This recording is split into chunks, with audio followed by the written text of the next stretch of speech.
Muy buenas noches, el Señor les bendiga en este momento, ya de donde usted estén viéndonos. Es una bendición estar aquí una vez más para compartir el quinto libro y la quinta entrega de nuestra sección, de nuestro estudio, libro por libro. Y para mí es una bendición estar una vez más con ustedes para hablar ahora del quinto libro de la Torá. Y con esto vamos a concluir la primera parte de nuestra serie bíblica, libro por libro, sección de la Torá o del Pentateuco. Bien, tardé un poco en lo que es grabar, iniciar este estudio por diferentes circunstancias. La primera es que el libro de Deuteronomio, que es el libro que vamos a hablar, a tratar, es un libro pues bastante difícil de entender, bastante difícil de resumir, porque contiene demasiada información. Y vamos a estar viendo en este libro que implica todo un resumen de las primeras 4 entregas que hicimos: Génesis, Éxodo, Levítico y Números. Y el segundo factor por el cual también tardé un poquito, y me disculpo, es por mi estado de salud. Quizás a lo largo de este estudio van a notar que mi voz no está rindiendo exactamente el 100% como los otros estudios en los cuales no paro de hablar y de hablar. Pero bueno, con el del Eterno aquí estamos y vamos a sacar adelante este estudio. El propósito es que todos aprendamos de la Escritura. Yo aprendo mucho de ustedes, de los comentarios que me dejan en la cuenta de Facebook. Y ese estudio lo vamos a anclar en los diferentes grupos que estamos manejando en las redes sociales. Va a estar en Juventud Getsemaní, va a estar en el grupo también Hablemos de la Biblia. Lo vamos a anclar también ahí en el grupo La Cruz y el Martillo. Y también lo vamos a estar anclando en el grupo que estamos administrando, que se llama La Luz del Mesías. Bien, vamos a iniciar nuestro estudio acerca de Deuteronomio. Ustedes pueden apreciar ahí como unos rollos de tela que se pueden ver en la primera pantalla. Y quizá los vieron la presentación de PowerPoint, los que ya la descargaron, y dirán, ¿qué es lo que significa eso? Bueno, esos rollos que ustedes ven ahí, que están uno a la derecha y otro a la izquierda, son conocidos como los Sefer Torah. Estos Sefer Torah lo que hacen, o la función que desempeñan, es guardar un manuscrito completo de lo que es la Torah. No es correcto llamarlos como la envoltura, pero es la manera como los guardan. Es una manera de darle tanto respeto a la escritura, de tener un lugar especial donde colocarlos. La palabra Sefer es lo que podemos conocer como el libro, lo que envuelve el libro de la Torah. Yo se los pongo aquí para que ustedes se den una idea de cómo se guarda todavía actualmente en la casa de Judá la escritura.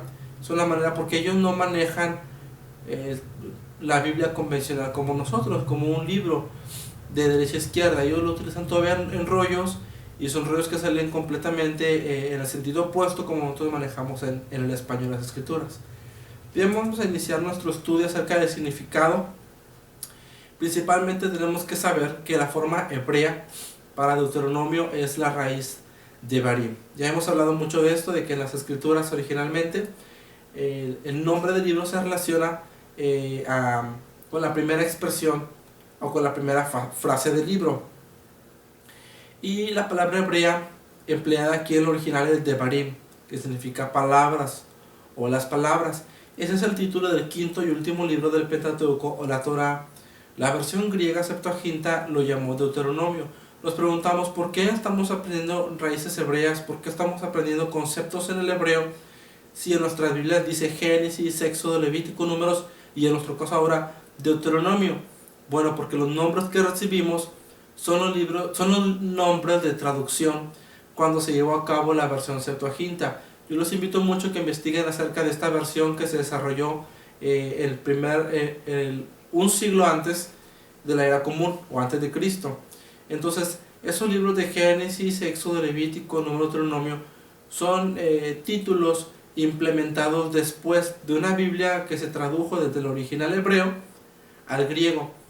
Entonces, ¿por qué estamos estudiando un poquito las connotaciones hebreas? El propósito es encontrar y conocer el sentido, por qué los libros se llaman así, por qué los libros tienen un significado mucho más profundo dentro del contexto hebreo.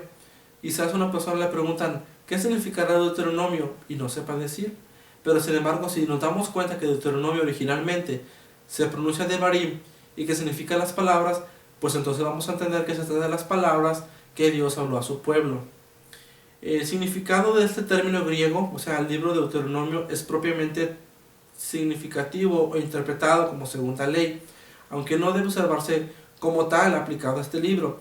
No cabe entenderlo en el sentido de que Deuteronomio representa una segunda ley muy independiente a la que Dios le dio a Moisés. No es otra ley. Lo correcto es entender que se trata de una repetición de la Torá, una repetición de todas las instrucciones que Dios le dio a Moisés para el pueblo. Recordemos que Torá no significa ley. Así está traducido en nuestras Biblias, así nos lo entregaron. Pero originalmente, Torá lo que significa es instrucción o enseñanza. Por ello mismo, el libro de Deuteronomio también es conocido en los círculos hebraicos como la Mishnei Torah. Quiere decir repetición de las instrucciones. Entonces, aquí en este estudio lo que vamos a ver básicamente es, vamos a comenzar a repetir toda la gama de información que hemos estado aprendiendo desde que iniciamos en el capítulo 48 de Génesis con la familia de Jacob. ¿Cuál es el propósito de estudiar Devarim? Tenemos que entender que había una nueva generación de israelitas que estaban a punto de tomar la tierra prometida. Estos no eran la generación que habían visto el milagro del Mar Rojo, ni las plagas. Bueno, quizá lo habían visto, pero en el sentido que eran unos niños. No lo habían presenciado como personas adultas, como personas maduras. Habían sido niños menores de 20 años, 15, 10, 5 años.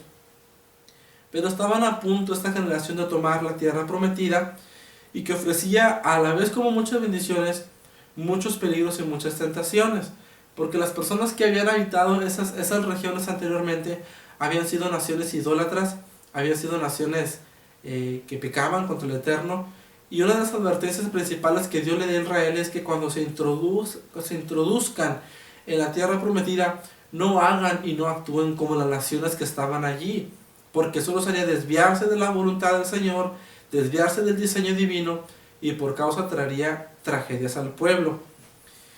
El libro de Deuteronomio fue entregado a Israel, dado para recordarles la ley del Señor y darles a recordar una vez más acerca del poder del Eterno. Las generalidades de este libro son principalmente en que Devarim nos promueve una renovación de la alianza, nos representa un esfuerzo por salvar la brecha entre las generaciones, el no desviarnos de la palabra nunca, el tener siempre firme nuestra fe, el mantener siempre nuestros principios leales, bíblicos a la Escritura, el mantenernos siempre haciendo la diferencia, como aprendimos en Vayikra, en Levítico, hacer diferencia entre lo que es santo y en lo que es profano, entre lo que es puro ante los ojos del Eterno y entre lo que no es puro ante sus ojos también. Deuteronomio se dirige a un hombre integral, un hombre que quiere andar en los estatutos del Eterno, un hombre y una mujer que quieren vivir de acuerdo al diseño que Dios estableció. La Escritura dice, el hombre que hiciera estas cosas vivirá, tendrá bendición. Y vamos a ver en Deuteronomio que Dios está eligiendo dos cosas, elige la vida y elige la muerte, ofrece la bendición y ofrece la maldición. Y le dice a Israel, elige la vida, elige el obedecer para que te vaya bien. Entonces este libro lo que nos habla es que apela a nuestro corazón, que busquemos al Eterno, que nos acerquemos a Él y que no nos apartemos nunca de su palabra, y estimula siempre la voluntad, el que elijamos siempre que no se lleve a cabo nuestra voluntad, sino que sea la voluntad del Santo Bendito. Moisés fue el primero en este libro, en Devarim, en anunciarnos y en profetizarnos la venida del Mesías, un profeta como él mismo, pero al mismo tiempo superior a él. Notablemente Moisés es la única figura con que el Mesías llega a compararse o llega a asimilarse. Juan 5, 46, 47 dice, porque si creyeres ustedes a Moisés, me creerás a mí, porque de mí escribió él. Pero si no creéis a sus escritos, ¿cómo creeréis a mis palabras? Esta conversación la dijo en cierta ocasión Yeshua cuando estaba discutiendo con los fariseos, que le preguntaban si era Mesías, si no era el Mesías, si era el Redentor, no era el Redentor. Y él dice, si ustedes realmente creyeran a Moisés, entonces creerían en mí, en mis palabras, en mis obras, en quién soy. Pero no creen en mí porque no han creído en Moisés, porque Moisés dejó escrito acerca de mí. Y hemos aprendido a través de estos estudios del Pentateuco, de la Torá, cómo repetidamente vemos al Mesías reflejado en diferentes aspectos, en diferentes símbolos. Lo vimos en la roca, en las aguas de Mara. Él estaba ahí presente como la roca. Pablo dice, Él es la roca que dirigía a Israel. Lo vimos también presente en el Mizcán de adoración, en el tabernáculo, representado en las diferentes piezas. Lo vemos representado en los diferentes tipos de ofrendas. Entonces Yeshua está en todos lados en la escritura. Él es el principio, Él es el fin. Él es el alfa y la omega en el griego. En el hebreo es el alef y la tab.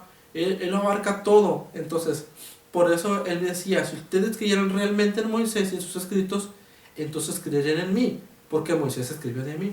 Cristo citó el Deuteronomio a menudo. Cuando le preguntaron, Rabí, ¿cuál es el mitzvot, el mandamiento, o sea, más elevado? Y él contestó con Deuteronomio 6, 4 al 5. Oye, Israel, el Señor nuestro Dios, el Señor uno es. Entonces, vemos el hecho que él siempre está citando las escrituras. También cuando Satanás lo confrontó con tentaciones, él citó exclusivamente el libro de Deuteronomio en el 8.3, en el 6.16, en el 6.13 y en el 10.20. El Mesías, quien era perfectamente obediente al Padre, aún en presencia de la muerte, usar este libro dedicado a la obediencia al Señor para demostrar su sumisión a la voluntad del Eterno. La perfecta revelación divina nos habla que en 2 de Pedro 1.21 se nos alude y se nos enseña a Moisés como uno de los santos hombres de Dios que hablaron siendo inspirados por el Espíritu Divino. Como mensajero de Dios, Moisés daba testimonio de la presencia del Espíritu Santo, o sea, la Shejinah, que era lo que reposaba sobre el tabernáculo en el lugar santísimo, mientras él profetizaba delante del pueblo. Varias de sus más importantes profecías pues nos anunciaron la venida del Mesías, la dispersión futura de Israel a causa de la desobediencia a la palabra, a causa de dejar los mandamientos, el arrepentimiento futuro de Israel y su retorno a casa, y la restauración de la casa de Israel. Esto de la restauración es un tema maravilloso. Ya tendremos oportunidad más adelante de estar estudiando acerca de cómo Israel se divide, cómo van al exilio y lo que estamos viendo ante nuestros ojos en la actualidad, que es la restauración del pueblo, su futuro establecimiento como nación, así como la prosperidad que le aguardaba. Permítanme. Bien, debido a que Devarim es un recuento de las maravillas de Dios, así como de sus leyes, el libro se divide para su estudio en 3 discursos principales de Moisés hacia el pueblo. Ya dijimos que Devarim o Deuteronomio es un resumen de la Torá, de todas las leyes, de todas las instrucciones, de todas las enseñanzas que el Señor le dio a su pueblo. Entonces, es un libro que no empieza como empezaba Shemot o Números, Bamidbar o Levítico, Bamidbar, donde decía, el Señor habló a Moisés diciendo, habla a los hijos de Israel. Aquí no vemos en ningún momento que así empiece el libro.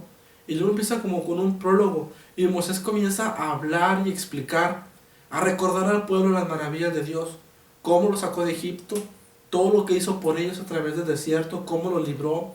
Y el Señor comienza a explicarles a través de la vida de Moisés todo lo que Él ha hecho en medio de ellos. Entonces es el primer discurso del capítulo 1 al capítulo 4, el segundo discurso del capítulo 4 al capítulo 28, perdón, y el tercer discurso del capítulo 29 al capítulo 30, y por último vamos a estar viendo acerca de cuando Moisés ya delega el trabajo a Josué directamente para introducir a los hijos de Israel a la tierra prometida. Bien, vamos a hablar acerca de este primer discurso. Vamos a esperar que cargue un poco ahí el mapa, no sé si lo puedan apreciar, creo que ya se puede apreciar, por eso desaparece mi figura y pueden ver mejor el mapa.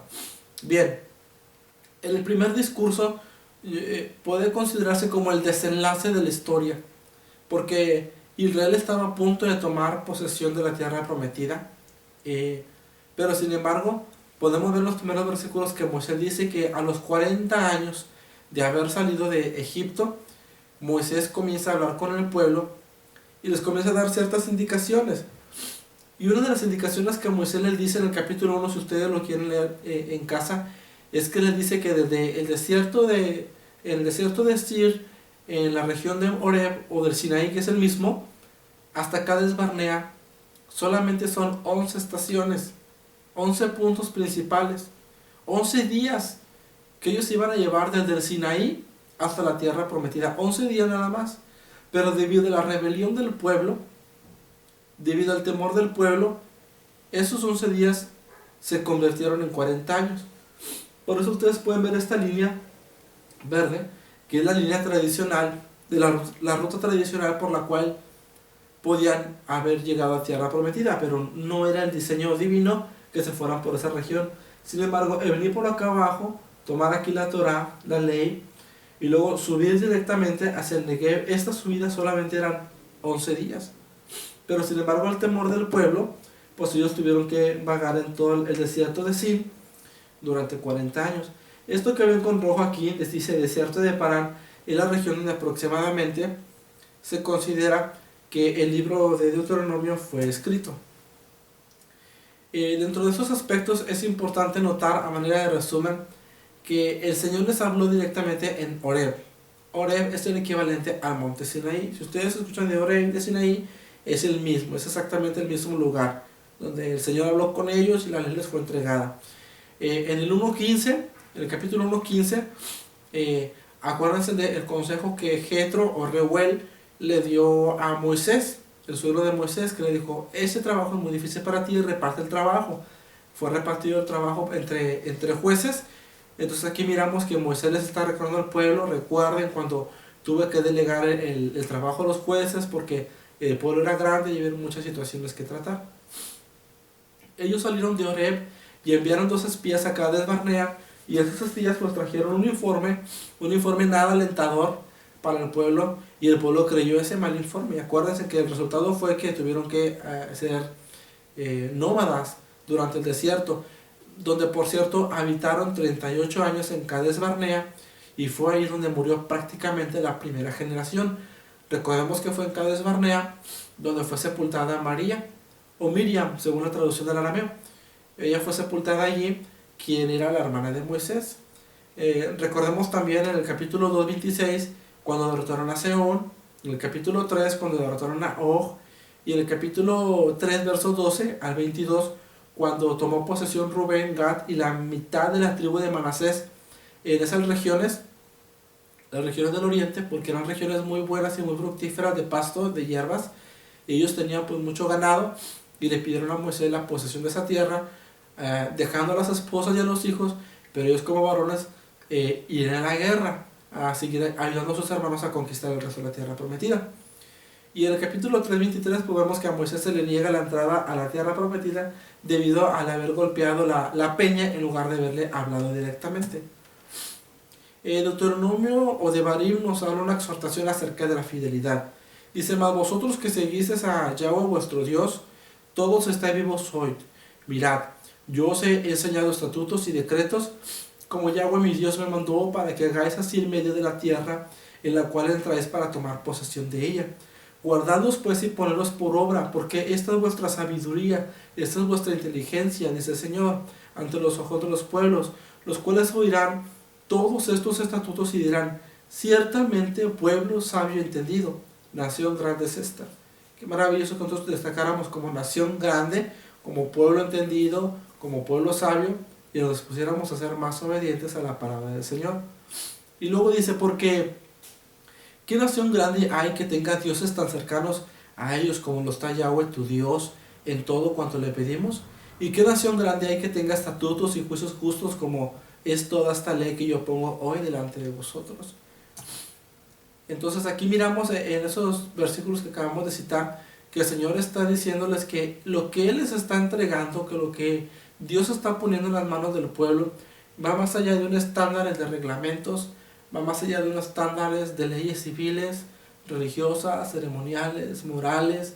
Es una constitución para regir la vida del pueblo y diferenciarlo del resto de las naciones.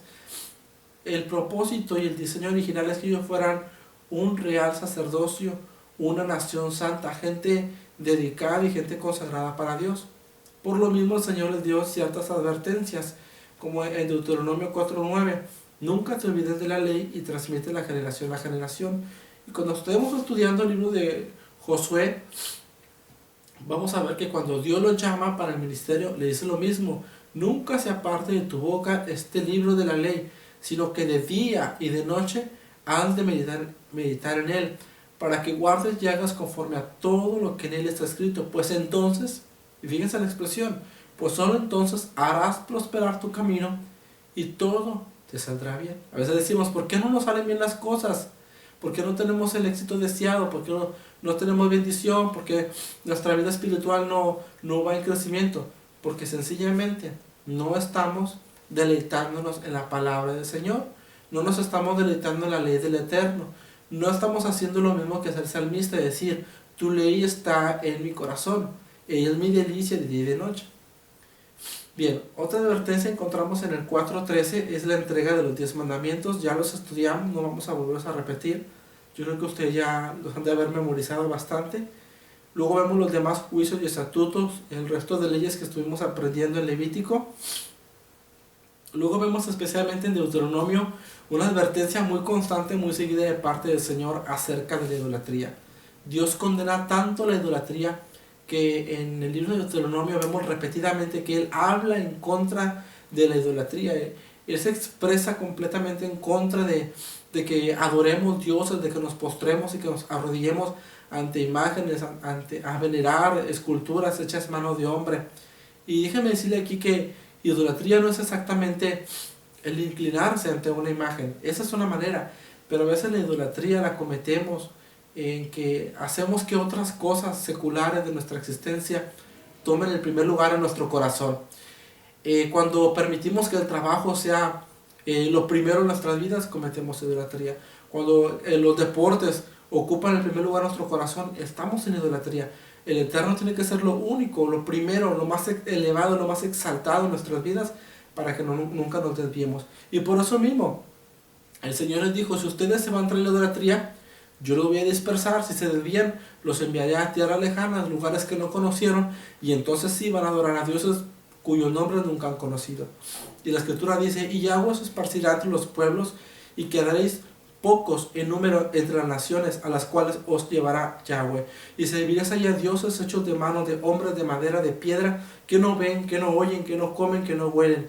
Mas si desde allí hay una promesa de parte del Señor, buscarás al Señor tu Dios, lo hallarás. Si lo buscares, ¿cómo? De todo tu corazón, de toda tu alma. Cuando estuvieres en angustia y te alcanzaren todas estas cosas, si en los postreros días te volvieras al Señor tu Dios, oyeres su voz, porque Dios es misericordioso, el Señor tu Dios no te dejará, ni te destruirá, ni se olvidará del pacto que les juró a tus padres. O sea, así mismo como había una sentencia de parte de Dios para enviarlos al exilio debido al pecado, había una promesa también juntamente. Si estando entre las naciones tú te arrepientes de tu condición, de tu pecado, entonces yo te haré volver y te regresaré directamente a la tierra de tus padres. Hagámonos la pregunta si existe algo realmente imposible para Dios. Y sigue diciendo el escritor, ¿ha oído pueblo alguno la voz de Dios hablando del medio del fuego como tú la has oído sin perecer? ¿O ha intentado Dios venir a tomar para sí una nación del medio de otra nación con pruebas, con señales, con milagros, con guerra, con mano poderosa, brazo extendido y hechos aterradores como todo lo que hizo con vosotros el Señor tu Dios en Egipto ante tus ojos? A ti te fue mostrado para que supieses que Yahweh es tu Dios y que no hay otro fuera de él. Dice, desde los cielos te hizo oír su voz para enseñarte, y sobre la tierra te mostró su gran fuego, y has oído sus palabras en medio del fuego. Por cuanto él amó a tus padres, escogió a tu descendencia después de ellos, y te sacó de Egipto con su presencia, con su gran poder, para echar delante de tu presencia naciones grandes y más fuertes que tú, y para introducirte y darte su tierra por heredad, como hoy. Aprende pues hoy y reflexiona en tu corazón. Esto era un mensaje especial para Israel, para que comprendieran quién era el Dios que los había sacado. Y les dice, aprende pues hoy y reflexiona en tu corazón que Yahweh es Dios, arriba en el cielo, abajo en la tierra, y que no hay otro.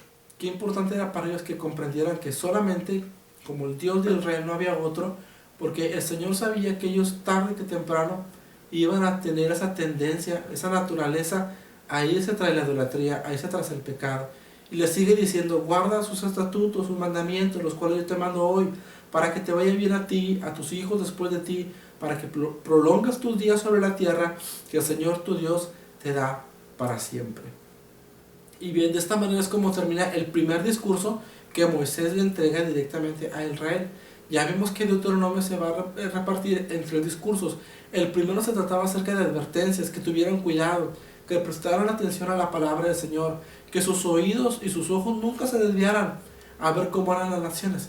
Desgraciadamente Israel fracasó en el proceso y sí miró cómo eran las naciones y quiso asimilarse como los demás pueblos. Pero aquí en este discurso lo que Moisés está haciendo es darle a entender al pueblo que comprenda, que nunca se aparte del Señor y que nunca se aparte de la palabra.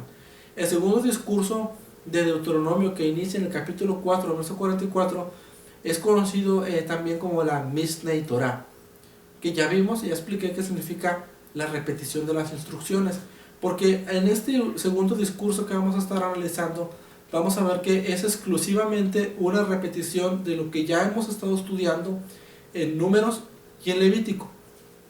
Permítanme. Bien, el segundo discurso inicia así: esta, pues, era la ley que Moisés puso delante de los hijos de Israel. Seguimos viendo que Deuteronomio no es prácticamente algo nuevo, sino que es la repetición de las instrucciones que hemos recibido. Y nos sigue hablando acerca de los 10 mandamientos en el capítulo 5, del verso 1 al 21. Y luego del verso 22 al 23 del capítulo 5 nos habla acerca del miedo del pueblo ante el Eterno, aquel terror que les vino cuando se encontraban en la montaña Sinaí y que se asustaron tanto de escuchar la voz de Dios, el sonido del shofar, que era en aumento progresivo, que se asustaron de ver los relámpagos, el fuego, que el monte humeaba y que la voz del Eterno hacía que retumbara la tierra. Entonces ellos dijeron: basta, mejor ve tú, Moisés, habla con el Señor, que Él te dé las instrucciones, y luego vienes, nos dices, y nosotros haremos como el Señor nos ordene. Entonces, debido a esto hubo una interrupción en la entrega de los mandamientos y Moisés subió directamente a la cumbre del monte Sinaí. Bien, aquí vamos a ver otro aspecto muy importante que llevaría mucho tiempo explicarlo, pero no vamos a explicarlo a grandes rasgos, porque yo sé que esto causa polémica. Hablar acerca del Shema va a causar un poco de polémica, pero a ver, permíteme un segundo. El Shema es lo que en los círculos hebreos se traduce como el oye o escucha, y es una oración que está basada en Deuteronomio capítulo 6, versículo 4 y versículo 5, y es muy común que se incluya dentro de la oración matutina para un judío, porque representa el centro de la teología y el centro de la creencia de un Dios verdadero. Y este versículo recita así: oye Israel, el Señor nuestro Dios, el Señor uno es. Y amarás al Señor tu Dios de todo tu corazón y de toda tu alma y con todas tus fuerzas.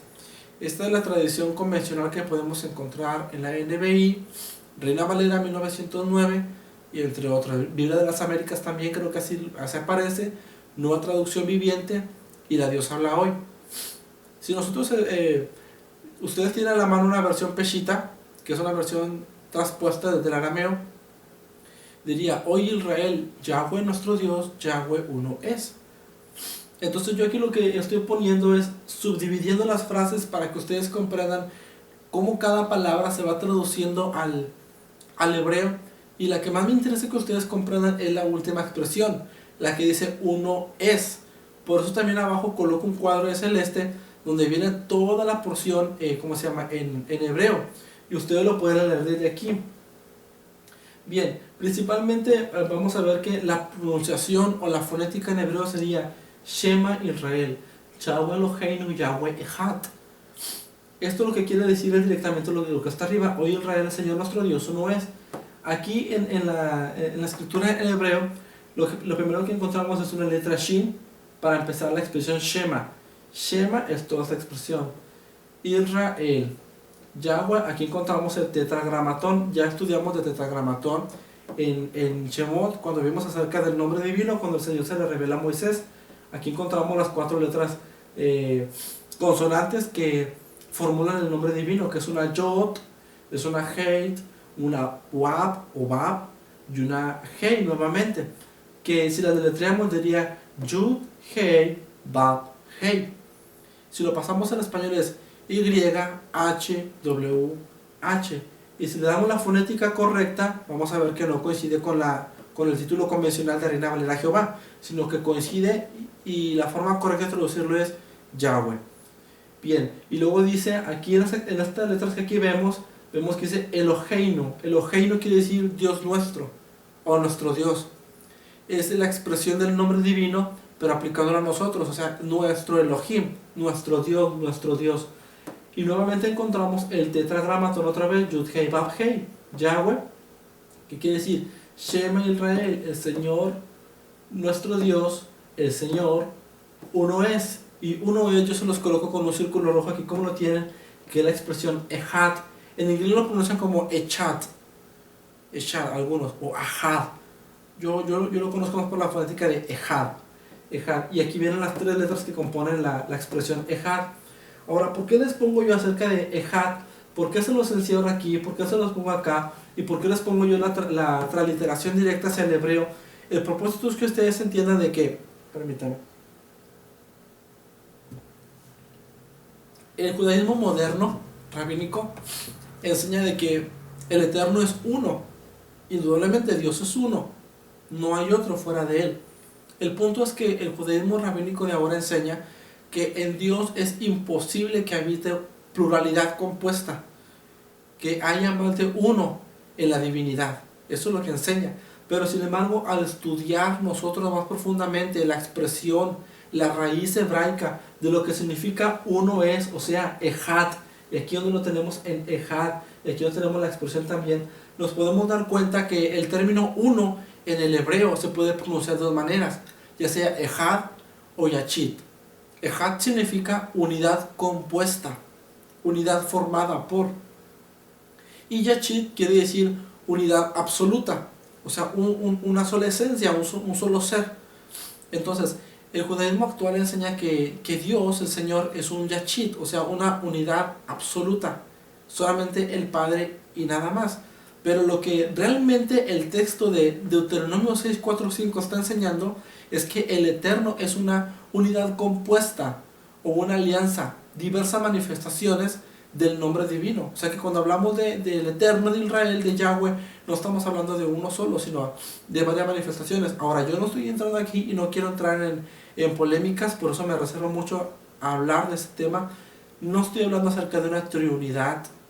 ¿Por qué? Porque es muy diferente hablar de una triunidad o trinidad, a hablar directamente a que en la divinidad hay pluralidad. Porque la pluralidad no inicia exactamente en tres, inicia prácticamente a partir de dos. Entonces, lo que yo aquí me limito a enseñar y lo que yo me limito aquí hasta ahorita, hasta este momento a definir, es que se cree firmemente y podemos creer firmemente que en la divinidad, en el nombre divino, hay pluralidad compuesta. No hay uno solo, hay una pluralidad compuesta. Y no solamente hay este versículo, hay muchos versículos más en el Tanaj y en la Torah donde podemos mirar que hay pluralidad en el nombre divino, como el título Elohim, que lo hemos estado empleando también. Elohim es lo que traducimos en Reina Valera como Dios. En Génesis 1.1 dice, en el principio creó Dios, en el Bereshit Elohim, en el origen Elohim. Y Elohim quiere decir, Elohim es la expresión plural de lo que es Dios. Dios en el hebreo se debería pronunciar normal como Eloé. Pero sin embargo, cuando escuchamos Elohim, es como si escucháramos dioses. No es exactamente la palabra correcta para traducirla, porque aún muchos rabinos dicen que es difícil traducir el término Elohim. Otros lo traducen como poderoso. Pero a lo que voy es que el título Elohim, aunque quiere decir Dios, está representado por una pluralidad. Y nos está indicando que hay pluralidad compuesta dentro del nombre divino. Ya más adelante vamos a hablar acerca de esa pluralidad. Pero el punto es aquí que ustedes comprendan de que la divinidad es tan grande, como lo dijo Pablo, grande es el misterio de la piedad, que es difícil de explicar de qué manera hay una pluralidad compuesta dentro de la divinidad del Eterno. Bien, vamos a continuar acerca de los capítulos 7 y el capítulo 11, que Dios demanda en Deuteronomio santidad del pueblo. Y hablamos que santidad en otros libros es lo que significa como apartado, separado, exclusivo para Dios. Ahí viene un avión. Y dice, porque tú eres pueblo santo para Yahweh tu Dios, El Señor tu Dios te ha escogido para hacerle un pueblo especial, más que todos los pueblos que están sobre la tierra. Guarda por tanto sus mandatos, estatutos, decretos que yo te mando hoy, que cumplas. Volvemos al punto, o sea, estamos dando prácticamente como vueltas en círculo, porque lo que hemos estado aprendiendo desde Levítico también es que la santidad es un factor importante para ser parte del pueblo de Dios. Y Deuteronomio pues ofrece una lista de bendiciones a causa de la obediencia. Aquel que obedece al Padre, aquel que anda en su palabra, entonces recibe bendiciones. Una de ellas es que Él te amará, te bendecirá, te multiplicará, aumentará tu grano, te hará fértil, multiplicará tu aceite, tu ganado, serás bendito en todos los pueblos, quitará Señor toda enfermedad en medio de ti, entregará a tus adversarios en tu mano. Ya vimos que Deuteronomio nos va a ofrecer tanto una lista de bendiciones como de maldiciones. No quiere decir que las dos las vamos a poseer. Significa que el que elige la vida y andar en la palabra, recibe las bendiciones. Pero como Israel decidió apartarse del Eterno y andar tras idolatría, entonces él recibió pues la lista de las maldiciones, o sea, el castigo. Ahora, nos hacemos la pregunta, ¿por qué hemos estado estudiando todo este tiempo acerca de Israel y su estadía por el desierto? Y la pregunta es, ¿por qué razón estuvo Israel en el desierto? Ok, el capítulo 8 del verso 2 al 6 nos ofrece la respuesta, ¿por qué el Señor permitió que 40 años estuvieran vagando por el desierto? Y les dice de esta manera, te acordarás de todo el camino por donde te ha traído el Señor tu Dios estos 40 años en el desierto. Viene la respuesta, para afligirte, para probarte y para saber lo que había en tu corazón, si habías de guardar o no sus mandamientos. Te afligió, te hizo tener hambre, te sustentó con maná, comida que tú no conocías ni tus padres habían conocido, para hacerte saber que no solo de pan vivirá el hombre, mas de todo lo que sale de la boca del Eterno es de lo que vivirá el hombre. ¿No se les hace un poco familiar esa expresión? Porque no solo de pan vivirá el hombre.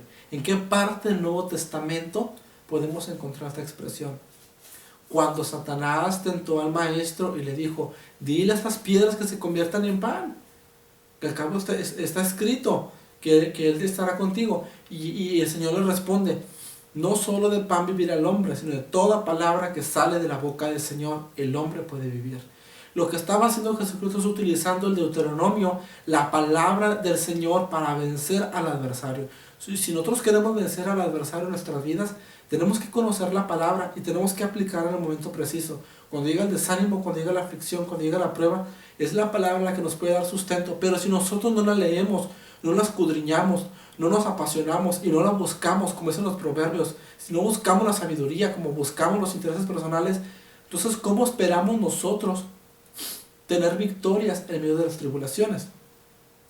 Y bien, y Dios sigue hablándole al pueblo de Israel y diciéndole, tu vestido nunca se envejeció sobre ti, ni pie se te ha hinchado en esos 40 años. Reconoces en tu corazón que como un hombre castiga a su hijo, así el Señor tu Dios te castiga a ti. Guarda pues sus mandamientos, andando en sus caminos y temiéndole.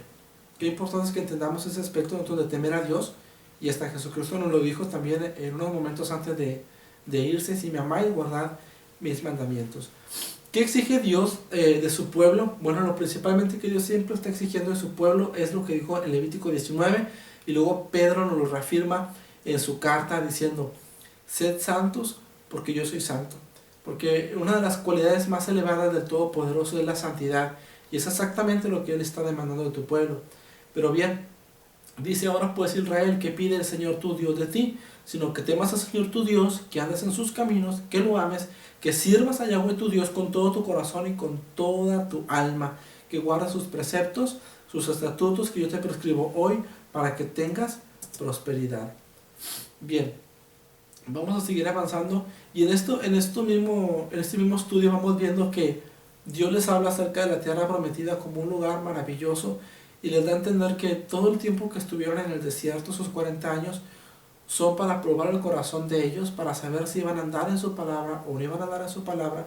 Pero Él revela y les dice en el capítulo 11, la tierra a la cual van a pasar ustedes para tomarla es una tierra de montes, de vegas, que bebe las aguas de la lluvia del cielo, tierra de la cual Yahweh tu Dios cuida, siempre están sobre ella los ojos del Señor tu Dios, desde el principio del año hasta el fin. Dios les está diciendo que la estadía en el desierto va a valer la pena, porque ellos van a recibir una herencia especial, una tierra completamente maravillosa, Una tierra que no se podía comparar en ninguna proporción con lo que ellos habían dejado atrás en el desierto y con lo que habían dejado de aquel lado del Mar Rojo, o sea, la esclavitud en Egipto. El galardón era grande para poseer la tierra prometida, el premio era grande, pero también el precio era grande, era un precio de santidad, era un precio de obedecer completamente la palabra del Señor. Y eso fuimos viendo en nuestros estudios anteriores, que eso fue uno de los factores que más complejidad le causó a Israel, el tener que obedecer a Dios, porque eran un pueblo completamente rebelde en muchas situaciones. El Señor les habla acerca de Jerusalén como su ciudad especial, como la capital de su reino y como el lugar que Él elige para poner su nombre. Y de hecho yo considero que Jerusalén es el único lugar geográfico en la tierra donde Dios ha puesto su nombre para siempre. Dice, y el lugar que el Señor tu Dios escogiere para poner en él su nombre, ahí llevaréis todas las cosas que yo les mando, vuestros holocaustos, vuestros sacrificios, vuestros diezmos, las ofrendas elevadas de vuestras manos, todo lo escogido de los votos que hubierais prometido al Señor, y os alegraréis delante del Señor vuestro Dios, vosotros, vuestros hijos, vuestras hijas, vuestros siervos, vuestras siervas, el levita que habite en vuestras poblaciones, por cuanto no tiene parte ni heredad contigo. Cuídate de no ofrecer tus holocaustos en cualquier lugar que tuvieres, sino que en el lugar que Yahweh tu Dios escogiere, en una de tus tribus, ahí ofrecerás tus holocaustos y allí harás todo lo que yo te mando. Esto es porque todo varón tiene que presentarse 3 veces en Jerusalén, en la fiesta de Pesaj o de Pascua, en la fiesta de Pentecostés y en la fiesta de los tabernáculos. Esto ya lo vimos un poquito en el estudio de Éxodo, que había 7 citas o 7 festividades bíblicas en las cuales el pueblo se presentaba en la presencia del Señor. Pero Él especificó que 3 veces al año todo varón se presentaría delante de Él y nadie se presentará con las manos vacías. Por eso Él coloca como Jerusalén, monte de Sión, el lugar especial donde pone su nombre para que todos los varones 3 veces al año se reunirán para rendirle homenaje, holocausto, gloria y le llevarán los presentes del Maaser, el diezmo, que eso ya lo estudiamos también un poquito en Levítico. Vamos a leer una pequeña remembranza, primera parte de las leyes. No las vamos a volver a analizar todas porque es mucho detalle, quizás algunas ya fácilmente las recuerdan, otras no. Esto lo vimos, más que nada lo vimos en Levítico. ¿Se acuerdan de las leyes kosher, que eran los animales aptos, los permitidos? O sea, los puros, los impuros, lo que se podía comer, lo que no se puede comer. Luego vimos la ley del diezmo y cómo se distribuía, que el diezmo era tripartito. O sea, el diezmo no lo consumían exclusivamente los levitas. El diezmo lo consumía el levita, la viuda y el extranjero y el necesitado, que estaba cerca del diezmador, y el mismo diezmador tenía derecho de consumir de su diezmo. Es ley bíblica, así debe de ser. Bien, era la manera como se maneja el diezmo y como la palabra del Señor así lo enseña. Luego vimos acerca de la ley de la remisión, que cada 7 años tenía que perdonarse todos los problemas que tú hubieses tenido con algún pariente, con algún familiar, con un amigo. En el año 7º, año de la remisión, se debía de perdonar de todo corazón y toda deuda que tenía que ser cancelada. Si alguna persona te debía dinero a ti, cuando cayera el año de la remisión, la deuda se cancelaba directamente. Ojalá estuvieran esas leyes todavía vigentes, dirán muchos. Luego vemos la ley de crédito a los pobres. El Señor dice que el crédito es algo permitido dentro de su pueblo, pero dice claramente que no se le debe de cobrar intereses los unos con los otros. Dice, no le cobrarás interés a tus hermanos por comida, por dinero, por sustento o por ganado que te haya pedido prestado. Y eso es muy importante entre nosotros como hermanos en la fe, que si un hermano te pide que le prestes, no sé, 100 pesos, 200 pesos, y tenemos la manera de hacerlo adelante. Lo malo está que vayamos y cobramos intereses, siendo que pertenecemos a la misma familia, la familia espiritual. Vimos también acerca de ley del trato a los esclavos, que un esclavo no se le podía despedir nada más porque sí, se le tenía que remunerar al momento de despedírsele. Y vimos acerca de los derechos que tenía el amo, acerca de la mujer y los hijos del esclavo, que eran unas leyes muy amplias de explicar. Vimos también la ley de la consagración de todo animal primogénito que nacía, dedicados para el Señor tu Dios, lo separarás y lo apartarás. Es cosa dedicada, es cosa consagrada al Señor. Luego vemos las 7 fiestas bíblicas y sus leyes, que se comía, que no se comía, cuándo se podía comer, qué días eran de descanso, etc. Luego vimos las leyes de establecer cortes de justicia, la importancia de colocar jueces en el pueblo que jugaron los aspectos más importantes. Vimos la ley de la porción de los levitas, que ellos no recibieron una porción igual que sus hermanos en la distribución, que ellos recibieron 46 ciudades, aproximadamente 43, 46 ciudades alrededor de todo Israel, y que 6 de esas ciudades servían como ciudades de refugio para en los casos de litigios y problemas legales. Y luego vimos la ley contra la asimilación de las naciones, donde Dios prohíbe totalmente que el pueblo se asimile con las demás naciones. En medio de esta remembranza de leyes podemos encontrar algo que parece raro. Deuteronomio 18, 15 al 18 y 19 nos dice: profetas en medio de ti y de tus hermanos como yo, te levantará el Señor tu Dios, a él oiréis. Profeta le levantaré del medio de sus hermanos como tú, y pondré mis palabras en su boca. Él les hablará de todo lo que yo mandare. Mas cualquiera que no oyere mis palabras, que él hablará en mi nombre, yo le pediré cuenta. ¿De quién está hablando Moisés en estas escrituras? Jesucristo lo dijo: si creyeras en Moisés, creyeras en mí, porque él escribió de mí. Moisés está hablando aquí directamente de la promesa de un Mesías, de un libertador, de un salvador para el pueblo. Y lo que parece bastante interesante es que en medio de toda la secuencia de leyes, del recuento que está haciendo Moisés, en medio de la ley, él coloca al Mesías. Él coloca la promesa de un libertador, la promesa de un salvador. ¿Por qué? Porque esto quiere decir que el centro de las instrucciones de Dios es que Él promete un salvador. Él promete un libertador. Eso es lo que podemos aprender en esta parte. O sea, ¿por qué la promesa del Mesías se encuentra en medio de las leyes? Es que Él está en el corazón de la ley de Dios. Él está en medio del propósito de Dios para con su pueblo. La segunda remembranza de leyes hablaba acerca de las leyes de las 6 ciudades de refugio. Ya lo vimos también eso. Ley sobre el testimonio y la afirmación. Esto creo que no lo vimos en Levítico, pero nos hablaba acerca de que cuando una persona tuviera una acusación contra otra, no podía ir directamente con la persona y tratar el problema. La ley enseña que en presencia de 2 o de 3 testigos se lleve a cabo todo juicio o todo problema. Y el Nuevo Testamento, que Jesucristo vuelve a enseñar lo mismo. Dice: en presencia de 2 o 3 testigos, hazle saber y ya le manifiesta tu situación. Luego vimos las leyes de la guerra, entre las cuales principalmente se procuraba la paz. Vimos las leyes del asesinato sin conocer al criminal. Vimos leyes hacia el hijo contumaz, que si un hijo era terco, si un hijo era rebelde, si un hijo no era obediente a sus padres, los padres tenían derecho a tomar su hijo, llevarlo ante los jueces de Israel y decirle: este hijo me es contumaz y no me obedece. Entonces, o se componía el joven o la señorita, o la resolución era la pena de muerte. O sea, la pena de muerte no es una condena moderna, es desde los tiempos de la ley. Bien, ley de muerte en el madero, cruz, ahí es donde vamos a apreciar acerca del sacrificio de Cristo. La ley habla acerca de que debía de morir en un madero todo criminal, un criminal que tuviera criminal en el sentido de que era un crimen muy grande lo que había cometido, y fue exactamente como el Mesías fue tratado, fue considerado como un criminal, y de esta manera se cumplió la ley. Leyes de castidad y pureza, leyes de los excluidos del pueblo, leyes sanitarias, leyes humanitarias. Hablamos de la ley del divorcio, cuando una mujer era repudiada, se le daba carta de divorcio. Son tantas cosas, y las leyes de las primicias y los diezmos. Bien, ahora vamos a ver un poquito acerca de las maldiciones a causa de la desobediencia. Antes de esta remembranza de leyes, hablamos de las bendiciones a causa de la obediencia. Bueno, sabemos que la palabra de Dios es como una espada de doble filo. O sea, por los dos lados hay que tener mucho cuidado. El que hiciera escultura o imagen de fundición para culto recibía maldición.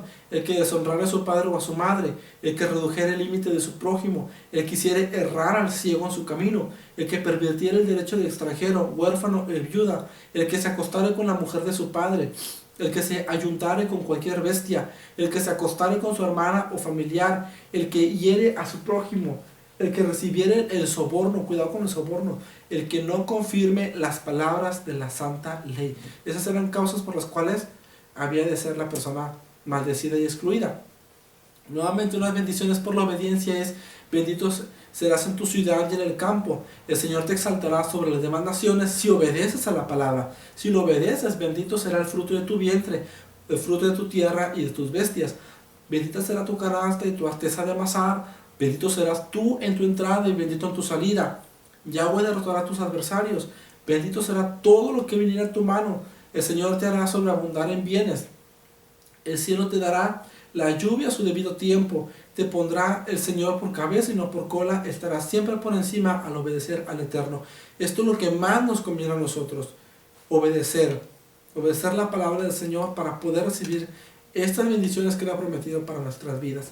Y de esta manera, explicando Moisés acerca de la obediencia y la desobediencia, lo que implicaba los resultados en cada uno de los dos lados, porque la palabra del Eterno es como una moneda, si puedes ilustrarlo de esa manera, que tiene las dos caras. Tiene el lado donde ves la bendición, donde ves la prosperidad, donde ves la obediencia, y ves el otro lado, ves las maldiciones, donde está la desobediencia, donde está la rebelión y la causa de nuestro pecado. Y de esta manera cierra Moisés su segundo discurso acerca de la importancia de obedecer siempre la palabra del Señor. El tercer discurso nos habla acerca de la confirmación del pacto. Y es un poquito más corto este discurso, pero implica importantes cosas. Que empieza: estas son las palabras del pacto que Yahweh mandó a Moisés que celebrase con los hijos de Israel en la tierra de Moab.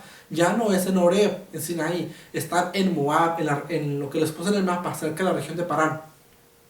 Además del pacto que concertó con ellos en Horeb. Moisés pues llamó a todo Israel y les dijo: vosotros habéis visto todo lo que el Señor ha hecho delante de vuestros ojos en la tierra de Egipto a Faraón y a todo su siervo y a toda su tierra. Aunque Moisés les estaba diciendo, ustedes lo vieron, esa gente, esa generación, eran conscientes de que ellos lo habían visto cuando eran unos niñitos, unos adolescentes. Entonces Moisés dice: recuerden cuando sus padres los sacaron ustedes de la mano de Egipto y las cosas que el Señor hizo en medio del pueblo.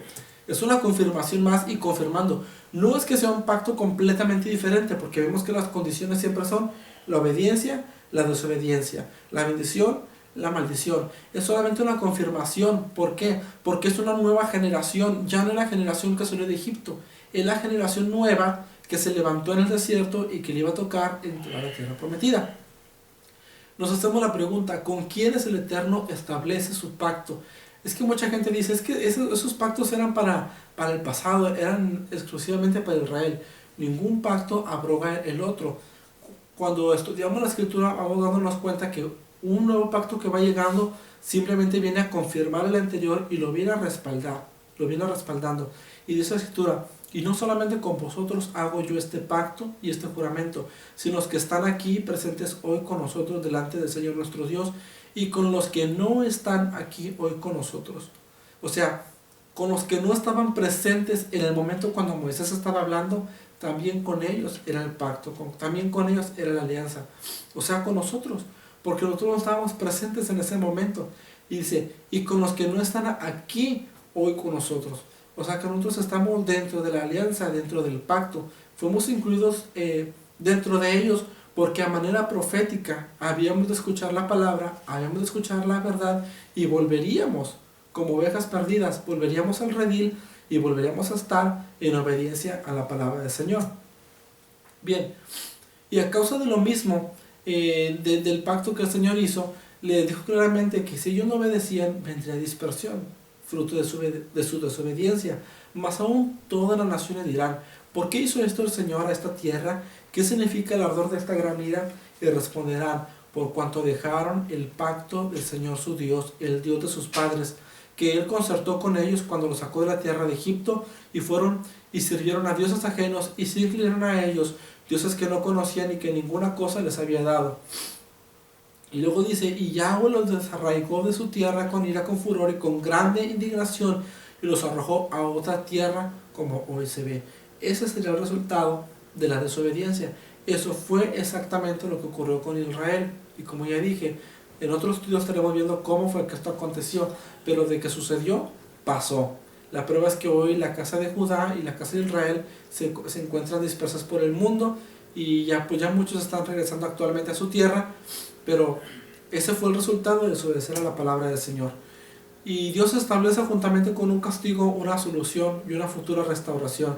Sucederá que cuando hubieran venido sobre ti estas cosas, la bendición y la maldición que he puesto delante de ti, y te arrepintieras en medio de todas las naciones a donde te hubiera arrojado Señor tu Dios, y te convirtieras al Señor tu Dios, y obedecieras a su voz conforme a todo lo que yo te mando hoy, tú y tus hijos, con todo tu corazón, y con toda tu alma, entonces el Señor hará volver a tus cautivos y tendrá misericordia de ti. Volverá a recogerte entre las naciones a donde Él te hubiera esparcido. O sea, esta es la promesa de que Él los haría regresar bajo la condición o bajo la cláusula de que ellos se arrepintieran de su pecado y que reconocieran que habían fallado y que habían sido ellos los que habían quebrantado el pacto y no Dios mismo.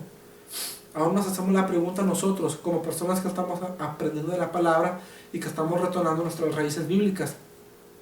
¿Es imposible obedecer la Torah, las instrucciones de Dios? ¿Ustedes qué creen? ¿Será posible o será imposible? Veamos lo que dice la palabra de Deuteronomio 30, verso 11 al 14. Porque este mandamiento que yo te ordeno hoy no es demasiado difícil para ti, ni está lejos. No se encuentra en el cielo para que digas quién subirá por nosotros al cielo, nos lo hará traer y nos lo hará oír para que lo cumplamos.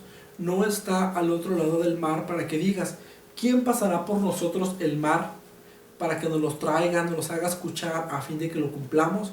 Porque muy cerca de ti está la palabra, en tu boca y en tu corazón para que la cumplas. Dios nunca entrega mandamientos o Dios nunca entrega preceptos que son realmente difíciles de llevar.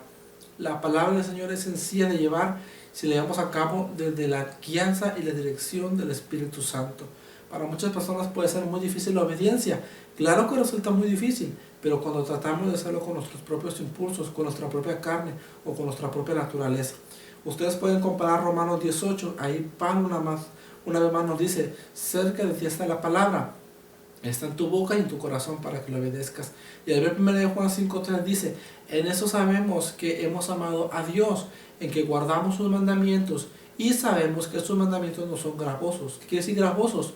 Pesados. Sabemos que sus mandamientos, su palabra no es pesada, porque la palabra del Señor no puede ser considerada un yugo. Yo voy totalmente en contra de la corriente que dice que el obedecer la palabra del Señor, los mandamientos, es un yugo. No. Eso se debe a una mala interpretación y una falta de conocimiento y de cultura hebrea en el primer siglo. Muchos se basan de que es imposible cumplir la palabra porque Pedro dijo, no impongáis a los gentiles una carga que ni vuestros padres pudieron cumplir. Pedro no estaba hablando acerca de los mandamientos del Señor.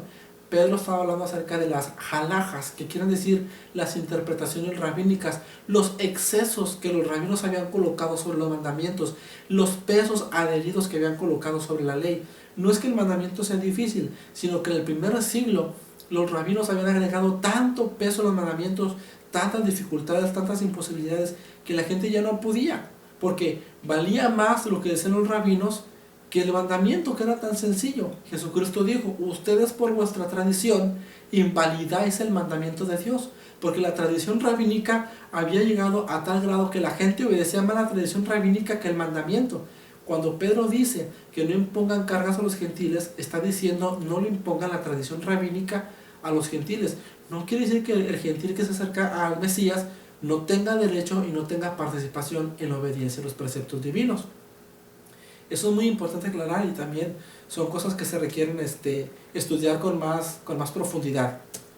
Bien, llegamos al punto donde Moisés delega a Josué. Dice, y llamó Moisés a Josué y le dijo en presencia de todo Israel, esfuérzate y anímate porque tú entrarás con este pueblo a la tierra que juró Yahweh a sus padres que les daría, y tú se la harás heredar, y Yahweh va delante de ti, Él estará contigo, no te dejará, no te desamparará, no temas ni te intimides. Son justamente las palabras como dicen el libro de Josué, no temas ni desmayes, como estuve con Moisés estaré contigo. Allá el libro de Josué es una promesa que Dios le hace directamente a Josué, pero aquí Moisés le está especificando a Josué, no tengas temor de dirigir este pueblo, porque tú harás introducir a los hijos de Israel a la tierra de Canaán, a la tierra prometida. Y es un momento donde lo delega, y no lo delega acá en lo privado, acá en lo oculto, no.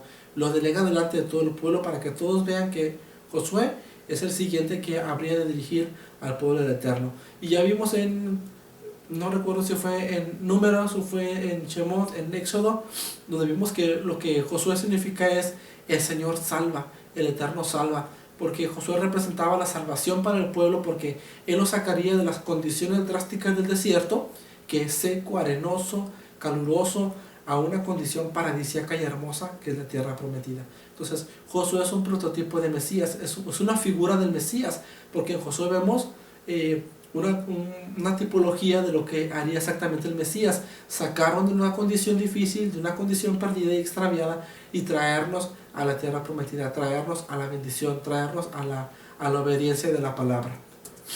Bien, y como sabemos, a causa del pecado del pueblo y también de la desobediencia, la negligencia de Moisés, él no pudo entrar a la tierra prometida, pero sin embargo Dios le otorgó la bendición de poder contemplarla. Vemos en Deuteronomio 32, el Señor habló a Moisés aquel mismo día diciendo: sube a este monte de Abarim, al monte de Nebo, situado en la tierra de Moab, que está frente a Jericó, y mira la tierra de Canaán. Solamente mira la tierra de Canaán, que yo doy por heredad a los hijos de Israel, y muere en el monte al cual subes, y sé unido a tu pueblo, así como murió Aarón tu hermano en la cumbre del monte Hor, y fue unido a su pueblo, por cuanto pecáis contra mí en medio de los hijos de Israel, en las aguas de Meriba de Cades, el desierto de Sin, porque no me santificasteis en medio de los hijos de Israel. Esa fue la causa por la cual Moisés no pudo entrar a la tierra prometida y tuvo que morir en la cumbre del monte. Pero antes de morir, Dios le permite que contemple en todas las direcciones la tierra que los hijos de Israel habían de recibir.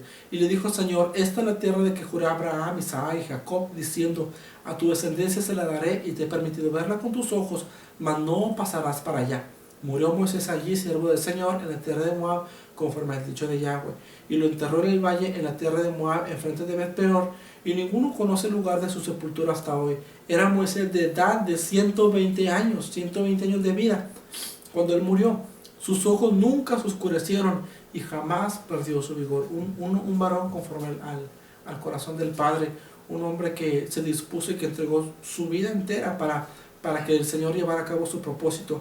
Un hombre que dice la Escritura en Levítico: como Moisés no había quien en su corazón, en su temple, en su sabiduría, en su cariño, en su amor hacia el pueblo de Israel, cómo clamó misericordia por el pueblo. Pero sin embargo el Señor se encargó de su cuerpo en el momento de su sepultura. Nos hacemos la pregunta: ¿por qué el Señor se encargó del cuerpo de Moisés? Imagínense qué hubiera pasado si el pueblo de Israel se hubiera quedado con el cuerpo de Moisés. Hubieran caído directamente en el pecado de la idolatría, lo hubieran embalsamado y posiblemente lo hubieran alabado y lo hubieran exaltado como lo habían hecho en el pasado con el becerro de oro. Como Dios sabía que el pueblo era duro y era idólatra y que tendía siempre a agarrar el pecado, entonces Dios se encargó directamente de hacer como él quiso con su siervo Moisés. Y la prueba de ello es que el capítulo 34 nos dice: y nadie sabe dónde está el cuerpo de Moisés, se desconoce completamente la sepultura, solo el Eterno sabe qué fue lo que realmente pasó con su siervo. Este es un resumen amplio del libro de Deuteronomio, y en conclusión es que las palabras a las que se refiere son el discurso de despedida de Moisés al pueblo hebreo. Antes de su muerte, Moisés les presentó al pueblo una elocuente revisión de los pasados 40 años, incluyendo en sus palabras las reprimendas y las grandes visiones morales, el concepto de oportunidades perdidas a perecer una y otra vez. Desde el comienzo mismo, Moisés condena a los hebreos por lo que podría haber sido. En el versículo 1-2 muestra que solo eran 11 días de viaje, desde Horeb hasta Cades Barnea, a través del monte Seir. Así como dice Rashi, este versículo fue una sutil reprimenda a la nación, pues a causa de sus pecados les llevó 40 años llegar a la tierra prometida, un viaje que tendría que haber durado solo 11 días, como ya lo vimos al principio del libro. Debía durar solamente 11 días, pero por el pecado del pueblo les llevó 40 años. ¿Quién hizo este comentario? Ahí arriba les pongo, este comentario lo hace Rashi. Rashi es uno de los comentaristas más grandes de la Torá. Hablamos de un rabino que, bueno, Rashi es una abreviatura que significa Rabbi Shlomo Isaac, Rabbi Salomón Isaac, que es lo que conocemos en el español. Rashi es una de las grandes figuras aportadoras en la interpretación de la Torá y de los grandes comentarios.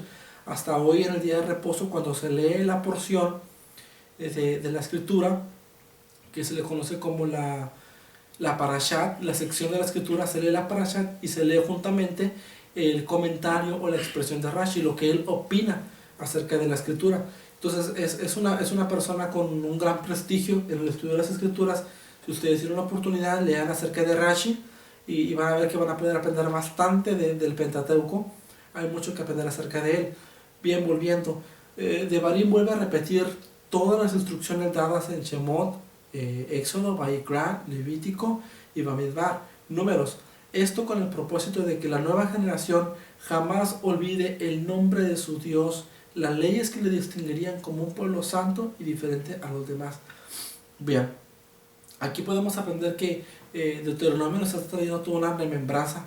No nos olvidemos, en lugar de hacer un libro histórico de que hablar acerca de las más guerras conquistadas, las más batallas, leyes, demás, lo que hace Deuteronomio es recordarnos que tenemos un Dios al cual obedecer, un Dios al cual sujetarnos, un Dios que está demandando santidad en todos los sentidos, y como ya lo enseñamos, un Dios que la santidad que Él exige no se va a medir en los estándares que usted y que yo pongamos. Es una santidad que se va a medir en los estándares que Él pone, estándares de santidad, y que consisten en que nosotros obedezcamos su palabra, andemos a la luz de su palabra, y que se cumpla aquel salmo primero que escribió el rey David: bienaventurado el hombre que no anduvo en consejo de malos, ni en silla de escarnecedores se ha sentado, sino que la ley de Adonai está su delicia, y en ella medita de día y de noche. Serás entonces como un árbol plantado junto a corrientes de agua, que das tu fruto siempre a tiempo y tu hoja no cae, y todo lo que hacemos y todo lo que hagamos entonces prosperará. Que este estudio de Deuteronomio venga a ser una remembranza para nuestras mentes, para nuestros corazones, de nunca apartarnos de la palabra y permanecer siempre fieles a la palabra y los preceptos de nuestro Dios. Que el Señor les bendiga y espero que sea de bendición. Hasta luego.